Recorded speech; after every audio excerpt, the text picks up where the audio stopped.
Hey, I'm Liam from Nutanix. So my job at Nutanix is I head up the platform engineering, infrastructure, and operations teams.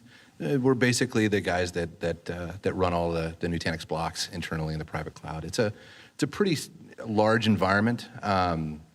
Almost all of you have gone through at some point or another, and that's mapping the logical thing to the physical location. Right? So a virtual machine or a container or something, right? Or map a logical outage to a physical place.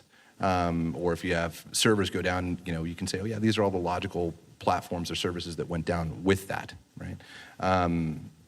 Nlight is a tool that we brought in. We spent a lot of time customizing to get that level of visibility. So it serves for us as a single source of truth for everything in all of our colos and all of our data centers, right? So not just on-prem servers, server rooms, but also our large colos and throughout the United States and into Europe. We are really, really heavily invested in automation. And part of the reason for that is that, like my job is basically to just have resources available for people to consume. And I think many of you are probably in the same boat, right? People count on you to have whether it's computer storage or whatever it is, ready and available at any given time. And so one of the things that I hate, and this is probably complete sacrilege to say it, but I hate doing tickets.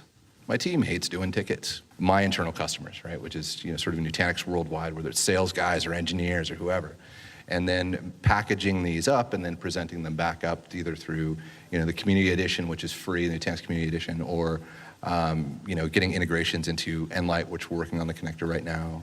That we just announced that at .next. But making sure that our tools for a single source of truth and our tools that our customers consume from, that our whole shop is just, it all can talk to each other and we can track it and go all the way up from the thing that dude requested all the way down to what's the power that's actually running that and what rack it's at. One of the big reasons that we kind of moved into the DCIM world, aside from just trying to grow up, right? And we had to look at it. We were a rapidly growing company. I mean, there were people just showing up every day, and I'm like, I have no idea who the hell these people are, but they're working in the data center, and that's great. And more blocks. I mean, shipments just getting dropped off, right? We had no real, big boy dock to decom solution, right? We just weren't there, and it was, when I went in to go talk to our CFO, and thankfully all those guys are really pretty cool, and they understand, trying to be disruptive and move forward. It was great that once we kind of got things together and we said, okay, let's get the demos going, let's get some, we took one data center, and it was actually a really small one. It was like 20 racks. And we stuffed it all into Nlight. I went in and I said basically, okay, hey, look guys, so this is what this one data center looks like. It's pretty small. It's only like 20 racks, but here's what we're learning from it.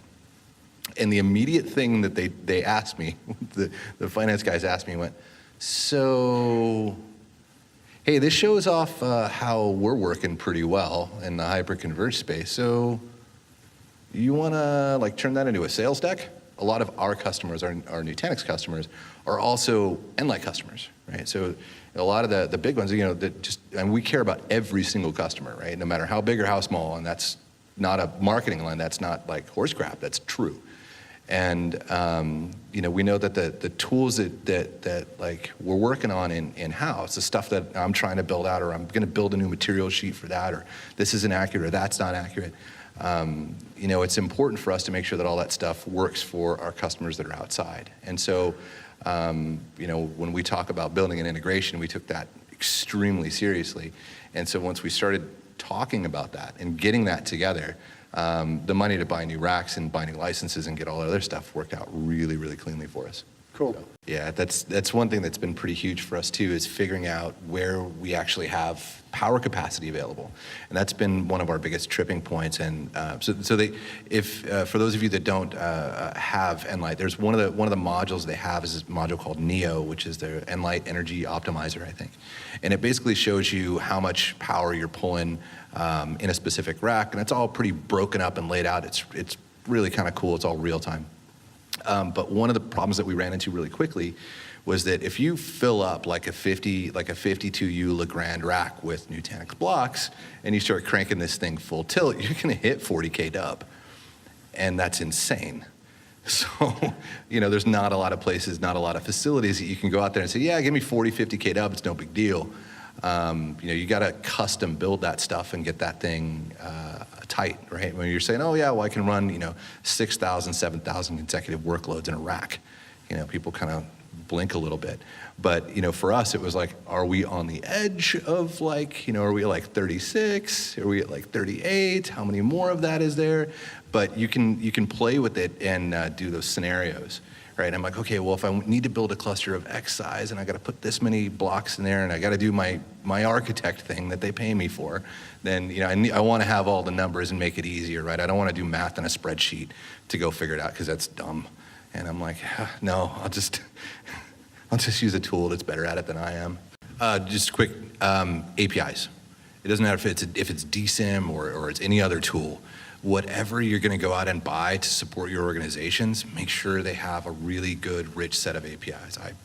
If you don't, you're kind of locking yourself into something that might not scale for you if you get explosive growth. Just okay. APIs. Great.